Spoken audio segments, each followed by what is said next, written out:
bịa nọ kono ofu ihe mere Father Mbaka ji wee preach ndị arrangee prophecy o mere mbọsị ya. Ịmara most of us asigo no Ebuka Obi ko na-agwa simply because no make comment of Chalufancha no Chalufancha, which we all know that Nije about to see Igbo ka ọ bụ. Mana some of us adịghị emotional divert the message to no Ebuka Obi ko na refer to. Watch the video kono ofu kpatalo preaching Mbaka. One of these days I saw Chinedu de nke mama na Elazo join ya maka one year nwoke the junior brother. I was helping in his school training. He was in the University of Benin. One day we saw him in the screen and he came out to testify that he was blind and he is seeing now. In one crusade by somebody. Let me not mention their names. When watching this here, came against the pussy who was also. I said, no work with shop no. Myself, by one working no.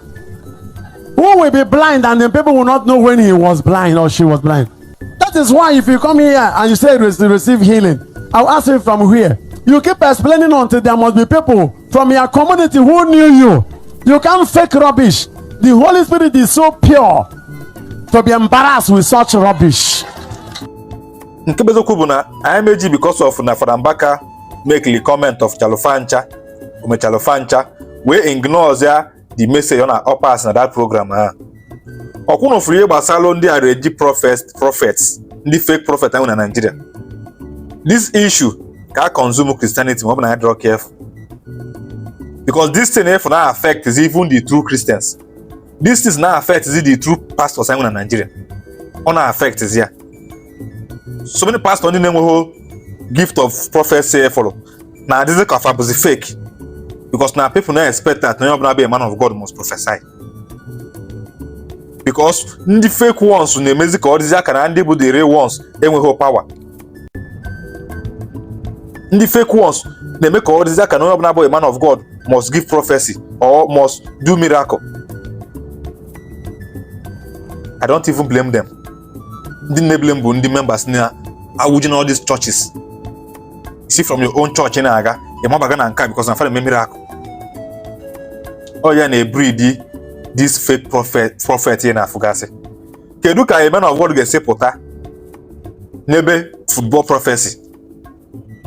A two countries na ball. These two countries are Christian countries. If Potasna God no then win. How can God be that partial? Jirinya anwayo. Ebe na ekwuli yo dịka egwuregwu. Nwa atọ no ya to na Ebuka Obi ko na agwa. Ihe abụ ihe gbasara Ebuka Obi, ya bụ gbasalo the image of Christianity. Ihe abụ ihe gbasalo the image of Christianity. Unu nebu the man of God na all this year prophecy anụwa. Unu need go make review. Unu need go neba ya ni ya unu neme. Because some of these prophets unu nenye bụ ona bring damage. Yeah, today now, won't anybody taking the man of God serious. Gone are the days. Open a man of God who na gay auntie. If I feel a man of God now as a comedian, or bully you na cause because of non chokas no power, non chokas na God na lol ni mono, non chokas na church ni baby God ono. Some of you pota na cook up stories.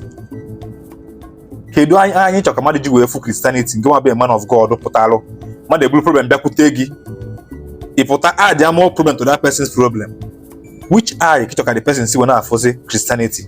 All these people for today now drag churches, now drag in the pastor, now drag in the Christianity today and social media. All these people are product of fake pastors. Ndị a bụ ndị fake pastors so digolo ọlụ.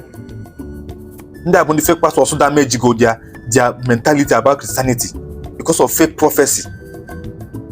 Mmadụ ebulu mmadụ eji abakwute gị bụ pastor ịpụtasị n'azụ n'ali ya nwunye ya. Mmadụ enwe family problem bịa meet gị ịpụtasị n'azụ jezie tigote the family etiwa instead of you bring the family together. They meet gị gwa gị that na business na-enwe problem ichofu asị cook up n'alụ onye ego nke ọka nwere wana manage ị na-akpọsị ya dị ego trap the person.